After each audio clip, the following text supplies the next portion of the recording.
Hey everybody, I'm Hugh Brownstone for Three Blind Men and an Elephant, and yes, okay, it's usually very difficult for me to give a product its due in just a couple of minutes, but in this case, SmallRig's new quick-release half cage for the Sony a7 III, a7R, 3 and a9, the latest bodies, it's easy. As in, if you need a cage for any of these cameras and want to be able to pull the camera out from its fully kitted configuration at lightning speed, just get this one. It's light, robust, compact, leaves the camera's MI shoe and entire right side completely clear, so you can add the XLR mic adapter if you'd like, or manipulate top controls to your heart's content while still having that nice grip. Costs all of 99 bucks, plus whatever Lego-like options you would want to add, and has the nicest implementation of a quick release plate inside a cage I've ever seen. Complete with lip design on that quick release plate specifically for the A7 bodies to prevent any kind of swivel or torquing, and both a locking lever and a release lever on the cage itself.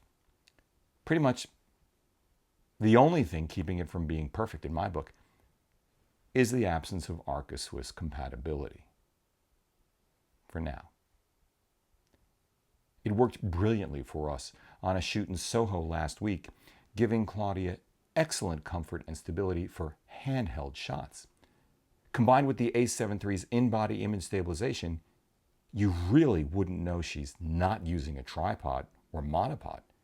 And this with a Luxli LED mounted to the hot shoe and a RØDElink wireless receiver mounted on the optional Nato QR cheese handle. More on that shoot coming soon.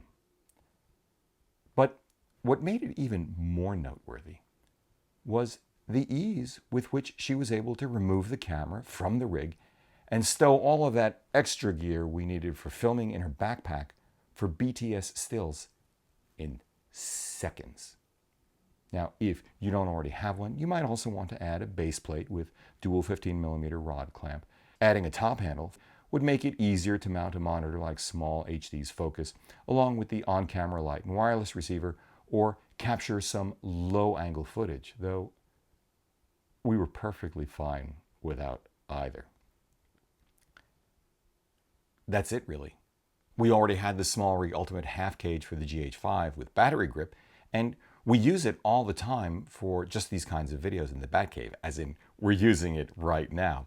And it was seamless, of course, moving the Nato handrail from one rig to the other. I really don't say this kind of thing all that often, but just get it. You'll find links to where you can buy them when you click on the Show More below this video. Enjoy. If you like what you've seen here today, please give a thumbs up, subscribe, join the conversation in the comments section below. You guys are just so sharp and so generous. Just wow. Share, create a playlist, consider supporting our work by using our no-cost-to-you affiliate links down below, or making a contribution directly via the PayPal link down below. As always, we thank you for it. For Three Blind Men and an Elephant, I'm Hugh Brownstone. See you next time.